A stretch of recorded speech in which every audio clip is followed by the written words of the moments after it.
Good morning, everybody. This is Adrian on June the 24th, which is a Tuesday. And actually, just for once, it's a little bit overcast in the United Kingdom, although I believe the sun is due to come out again a little bit later on. So anyway, I thought I'd just do a quick update on the two avocados that I've got growing in ground in my greenhouse. One of them being the large seedling in front of me, which most of you are familiar with. And then I will show you the disaster that is my reed avocado and what I plan to do with it. So yeah, this is the in-ground avocado. I can't remember exactly. It's either 11, 12 or possibly 13, but I think 11 or 12 years old. This is the one that has got the fruits set on it. There's a couple of grafts here and here. These are from the other side of the tree because this tree is only fruiting on one side at the moment. So I've taken a couple of grafts from the fruiting side and brought them over to this side just to see if I can get this side to start flowering next year. There are a couple of grafts on this tree which I had done earlier on in the year. This is the Joey avocado, really doing well. This is the Mexico Grande, again really doing well. If I come around the other side of here, I mean there's just so much Mexico Grande now, it's almost hard to distinguish it from the main tree. But yeah, so Mexico Grande doing brilliant. Hopefully these will flower next year. If they do, I'm going to let them set some fruits. If they do, I think they're going to be strong enough by next year. Not so sure about the Joey. I'll see what kind of size that is by the end of the year. And then right down in here, I've mentioned this before, it's really hard to see because the light's coming from behind it. Let's see if I can just get it to focus. There's this little Joey scion here which is trying to push out a bit of growth. I've seen this several times before where you have a fairly large piece of scion wood, and months after you've grafted it, it starts pushing out a little bit of leaf, which grows very, very slowly, and then a month later it dries up and dies. And generally speaking, what's happening there is that the scion is just using the very last piece of its energy to try and establish some growth, and it's not actually getting any new energy from the grafting joint. So that may be the case here. I suspect it is the case here, but anyway, we'll leave it. Who knows, we may end up with a bit more Joey growing on this tree later on in the year. So in terms of the fruits, so this is the fruit that's in the full sunshine, that's a little bit discoloured but still hanging on. And behind here we have three little fruits, which are the ones behind the leaves, which sort of aren't discoloured.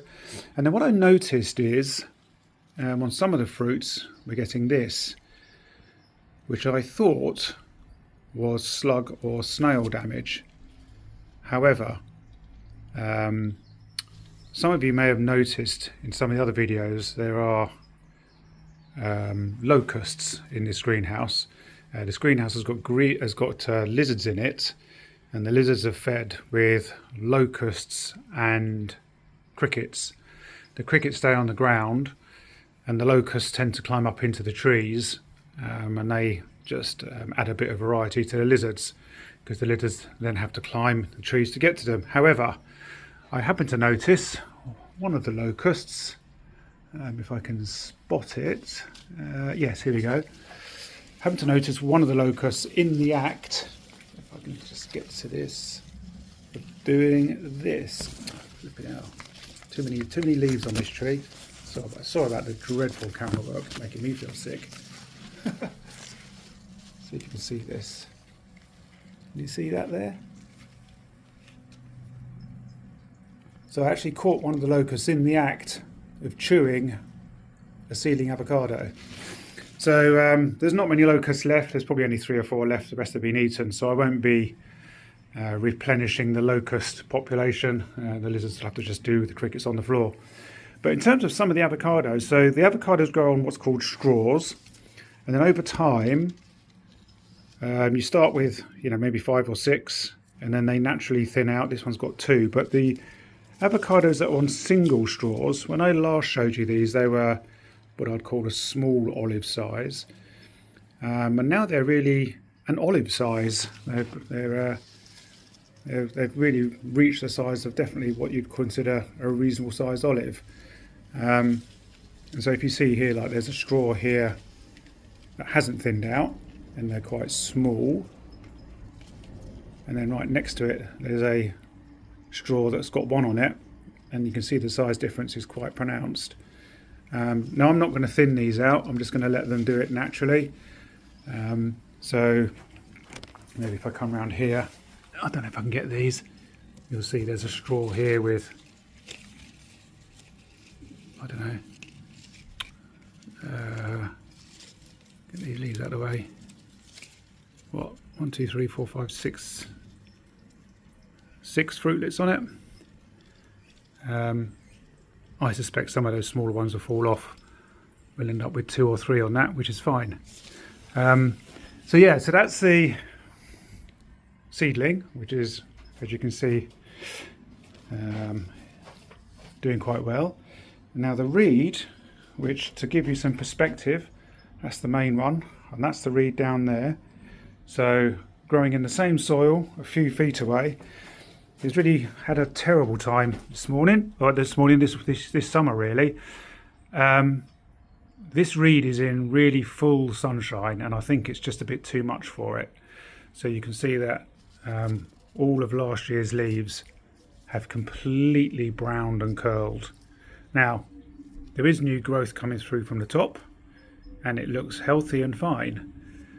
And there's just a little bit, I don't know if that'll focus, will it? Come on, yeah, you can see there's a little bit coming out the tip of there.